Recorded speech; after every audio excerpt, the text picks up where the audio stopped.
Very good morning to everyone, to the respected judges and to my co-presenters.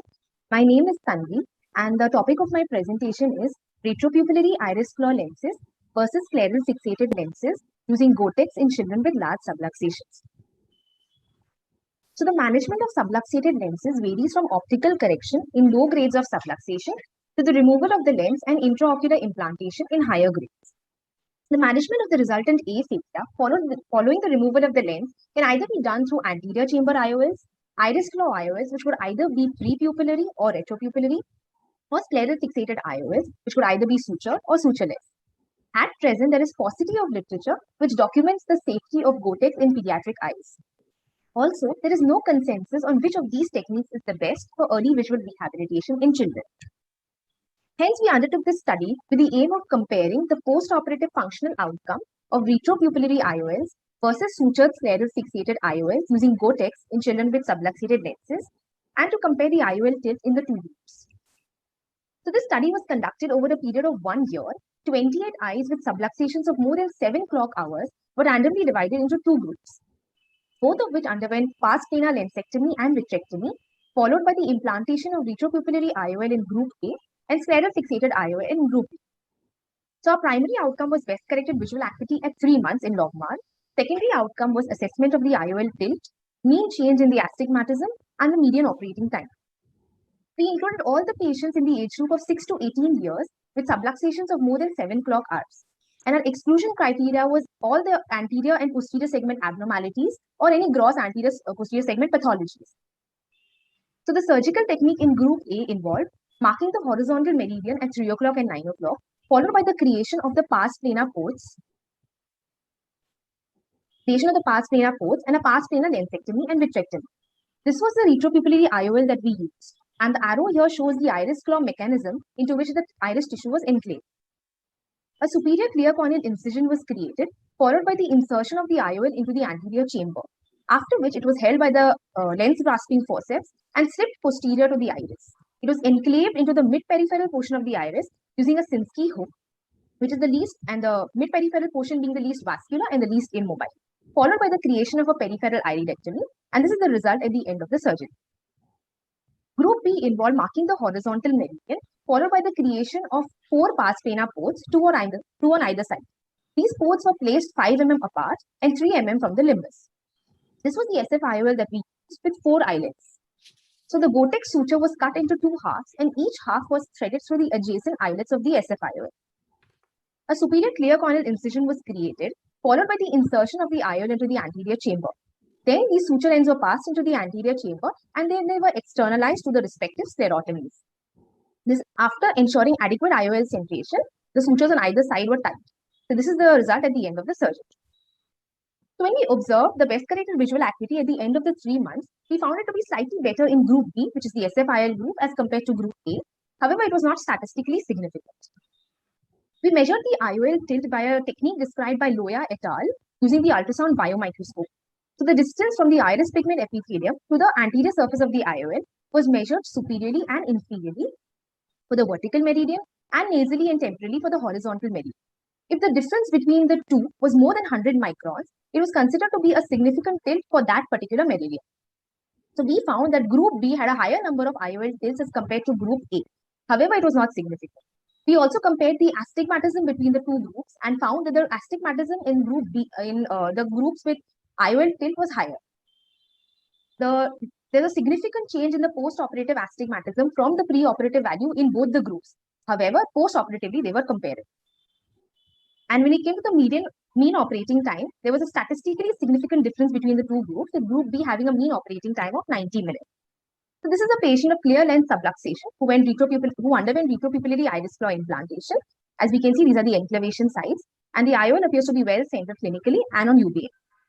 This is a patient of cataractous subluxated lens who underwent an SF-IOL implantation using Gotex. The IOL is again centered, seen clinically and on UVA. So the choice of IOL to be implanted in children is a challenge because early visual rehabilitation with minimal complications is the ultimate goal. So if I compare both the complications, then retropupillary one is associated with complications like spontaneous disenclavation, pupil ovalization, which is not vision threatening, and pigment dispersion in secondary glaucoma because of the rubbing of the IOL on the posterior pigment epithelium. On the other hand, SFIOLs are associated with an increased intraoperative manipulation at the vitreous base. Therefore, they are associated with complications like retinal detachment and suprachoroidal hemorrhage. Chances of IOL tilt are higher, and also suture-related complications like suture erosion and breakage could occur, leading to a late IOL dislocation and need for a resurgery. If we compare the advantages, retropupillary IOLs are technically simpler, with lesser complications and therefore early visual recovery. SFIOLs, on the other hand, are not dependent on the integrity of the iris tissue, and also they are placed in a more physiological position. Therefore, they can be implanted in conditions like traumatic mydriasis or NIDDs. So to conclude, both the techniques provide good visual rehabilitation in children. However, retropupillary, being technically simpler, can be recommended in subjects with high risk of retinal detachment like Marfan syndrome, high myopia, and presence of peripheral retinal degeneration. Thank you. Did you look at the amblyopia in these patients? The age group was from 3 to...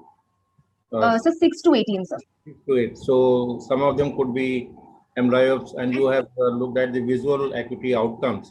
Yes, sir. We have in that factor of amblyopia and vis-a-vis because...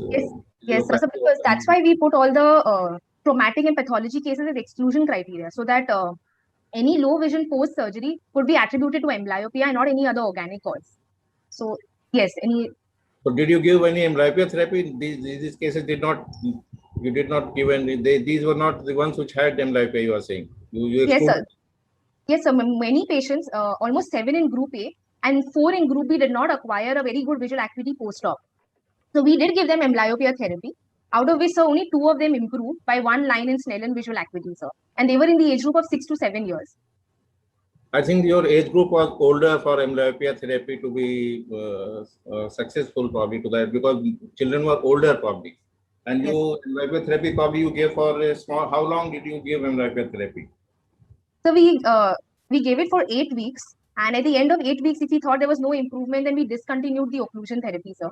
Actually, just one comment I would like to make is like both these techniques need a longer follow-up.